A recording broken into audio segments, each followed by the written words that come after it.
Hey there, it's Rob DaCosta here, and welcome back to the Agency Accelerator. This is the podcast that's all about helping agency owners like you navigate the ups and downs of running a successful business whilst keeping your sanity intact. Now, today we're diving into a topic that is absolutely crucial for the long-term success of your agency, but often doesn't get the attention it deserves, and that is all about onboarding new clients. I'm sure you've heard this saying, you never get a second chance to make a first impression, and that couldn't be more true when it comes to onboarding. But here's the thing.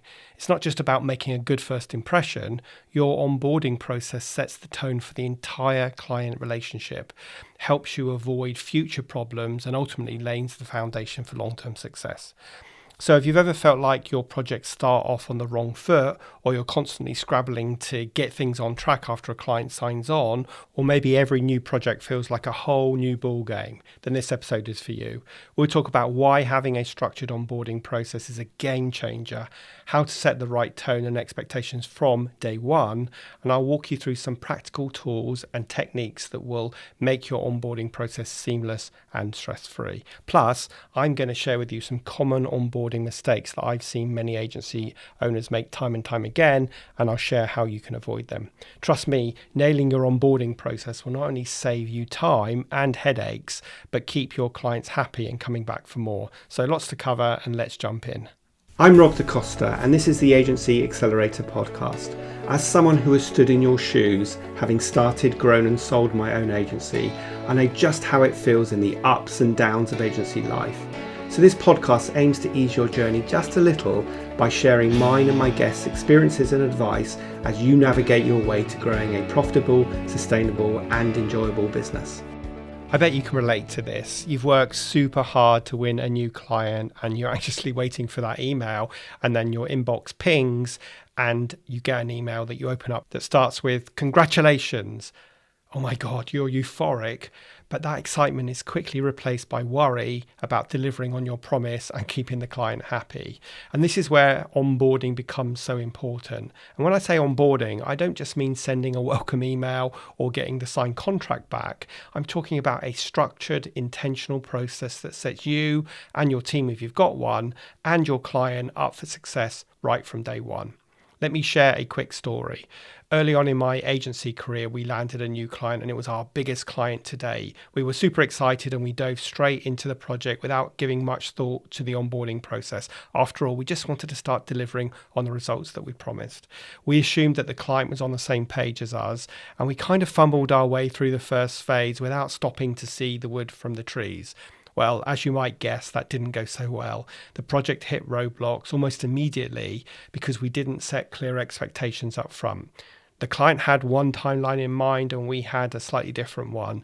They thought they'd get certain deliverables that we hadn't even discussed, and by the time we realized we weren't aligned, we were already in too deep and the client was already not happy. And of course, this led to delays. It led to us over-servicing them to try and keep them happy, and frustration on both sides, and ultimately a strained relationship.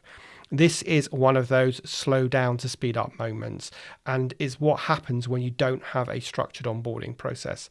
Clients might come in with assumptions based on the earlier conversations that you've had, and if you don't take the time to clarify those expectations, you're setting yourself up for misunderstandings and worse potential conflicts down the line. Okay, now let's flip the script. Imagine if you took that same client and before jumping into any work, you walk them through a clear step-by-step onboarding process, which you would have outlined at a high level in your proposal. You talk about timescales, the deliverables, the roles and responsibility, and here's the key, what they can expect from you and what you expect from them. After all, this is a brand new partnership, not an imbalanced customer-supplier relationship. Another big benefit of structured onboarding is that it helps prevent scope creep, something that agency owners are all too familiar with and we've spoken about before on this podcast. By clearly defining the scope of work right from the start, you avoid those awkward conversations later on when the client asks for just one more change or just one more thing that wasn't part of the original agreement. At the end of the day, onboarding is about creating alignment. It's about making sure both you and your client are on the same page from the get-go, which saves you time, reduces stress, and ensures the project runs smoothly and profitably. So now that we've talked about why onboarding is so crucial, let's dive into how you can set the right tone and expectations from day one. This part of the process is all about getting you and your client aligned so there are no surprises down the road. Think of it like this. The first few days with a new client is a bit like the first few dates in a relationship. You're both feeling each other out, trying to figure out if you're a good fit. This is when you set the tone for what the relationship will look like, how you'll communicate, what the expectations are, and how things are going to run. Let's start with establishing clear timelines. The first key to setting expectations is being crystal clear on deadlines, and I mean anally crystal clear. One of the biggest mistakes you can make is using vague deadlines like as soon as possible or next week or even the end of the day. These statements mean different things to different people, and trust me, they'll come back to bite you. Instead, give exact dates. If the first draft is due on the 10th, say it's due on the 10th by 5 p.m. If feedback is required by Friday at noon, make that clear. This leaves no room for interpretation, ambiguity, and avoids awkward situation where the client thought they'd have something sooner or later than what you had in mind. Here's a tip. Use a shared project calendar, whether it's a Google Calendar or a project management tool like Asana or Monday or ClickUp. This way, both you and the client can see exactly what's happening and when, and it keeps everyone, including the client, accountable. Next, you want to be really clear about what the deliverables are for the project. When a client hires you, they often have a vague idea of what they're going to get, but it's your job to spell it out in detail. For example, if you're designing a website, don't just say we'll deliver the website by this date. Break it down. What pages are included? What do you need from them? What do they need from you? What are the custom features? Will there be revisions, and if so, how many? This doesn't just protect you from scope creep, but it also helps the client understand the full value of what they're getting. Now let's talk about communication. And this one is huge because so many issues can be avoided with clear communication right from the start. So make sure you agree with the client on how you'll communicate and how often, both formal communications and informal. Will you do weekly check-ins? Will you communicate via email, Slack, or something else? And perhaps most importantly, what are your response times? For example, let your clients know you'll respond to an email within 24 hours, but the urgent request should be sent via Slack or even a phone call for a quicker response. This way, they don't expect you to be available 24/7, and you're not constantly checking your phone or email, stressing out about missing something. And of course, your service levels should be commensurate with the fee that the client's paying. And what I mean by that is that if the client is paying a low fee for something, they shouldn't expect immediate responses. On the other hand, if they're paying premium prices, then they expect premium responses. Now that we've covered why onboarding is crucial and how to set expectations, let's move on to the practical stuff, tools and techniques that will make your onboarding process not only seamless, but also efficient. After all, the smoother your onboarding, the more time you'll save and the better experience your clients and your team and you will have. I'm going to walk you through a few of my favorite tools and strategies that I've used and my client have used over the years to create a streamlined onboarding process. First up is something that I'm a huge fan of, the welcome pack. This is a document or a simple PDF or even a video that you send to every new client once they've signed up. Think of it as a client onboarding guide. It sets the tone and lays out everything the client needs to know about working with you. Your welcome pack should include a brief introduction or a welcome message, an outline of what they've purchased, key dates and milestones, who they'll be working with, and some guidelines around communication. It's a simple tool, but it makes a big impact. Not only does it show your professionalism, but it also helps get everyone on the same page from the start. Now let's talk about the discovery questionnaire. This is a game changer when it comes to getting to know your client and uncovering the real goals behind the project. After a contract is signed, I always recommend taking new clients through a discovery process. This helps dig deeper into their needs, challenges, and expectations, which can often get glossed over in earlier conversations or are vague in proposals. Now, you might complete this discovery process either in a meeting or over the phone or even by sending it to them as a questionnaire, depending on what the client prefers. Now let's get into project management tools. These are an absolute must for a smooth onboarding process, especially if you're working with a team or juggling multiple clients. Now there are tons of great options out there like Trello, Asana, ClickUp or Monday.com. The key here is to choose one that works for your team and to stick with it.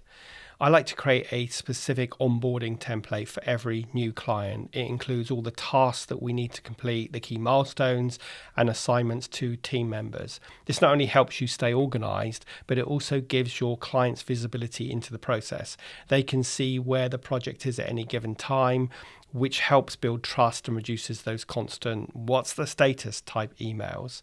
You may have a series of onboarding SOPs or standard operating procedures, and you can embed these into your project management system.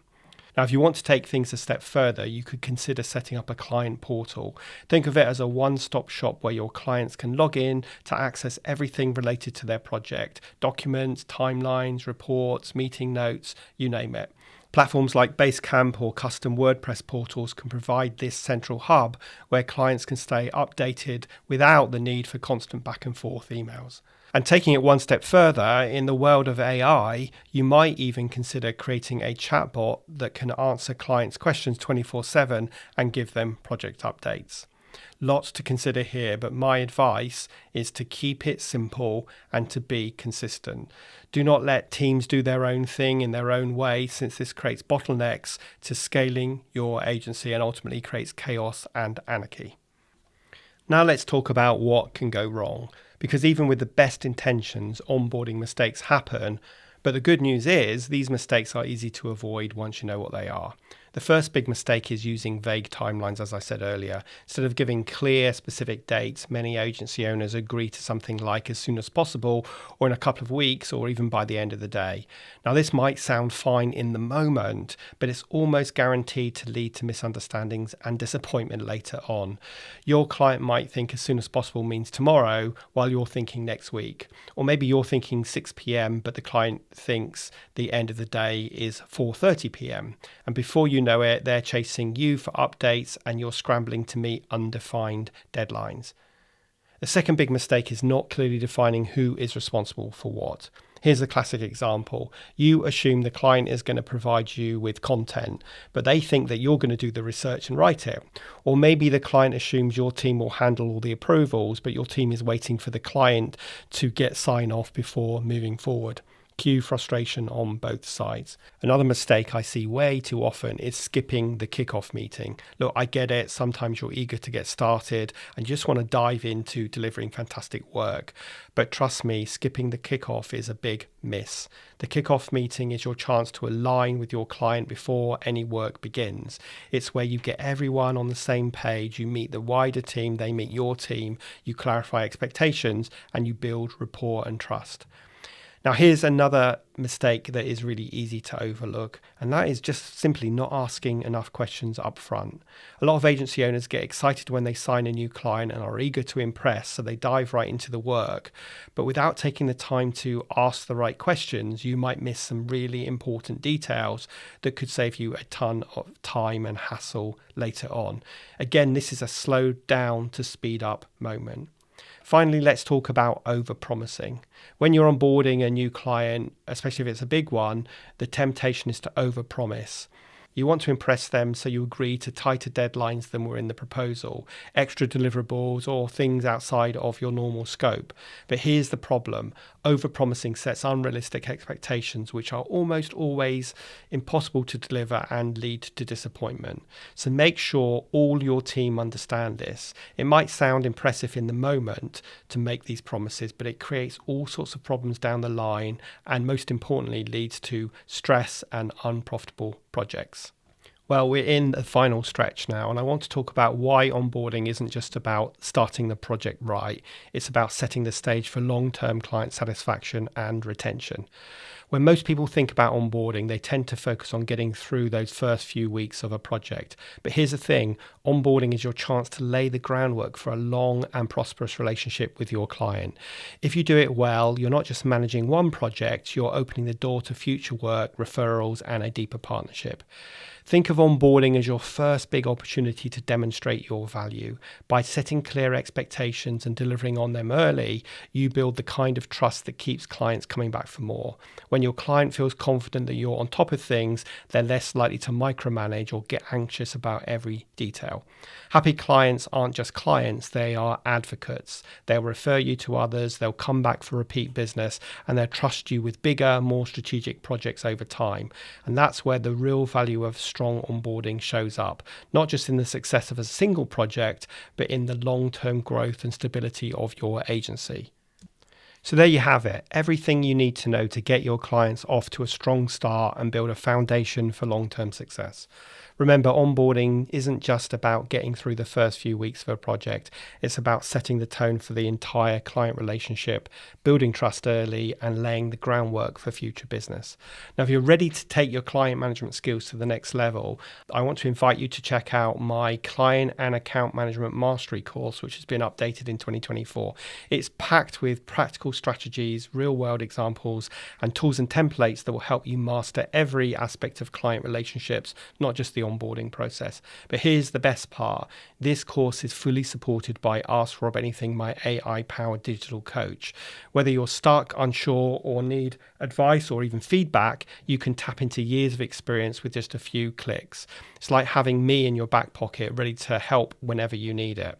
So head over to dacostacoaching.co.uk/client-management-course. That's client-management-course for more info. And of course, I'll put that link in the show notes as well.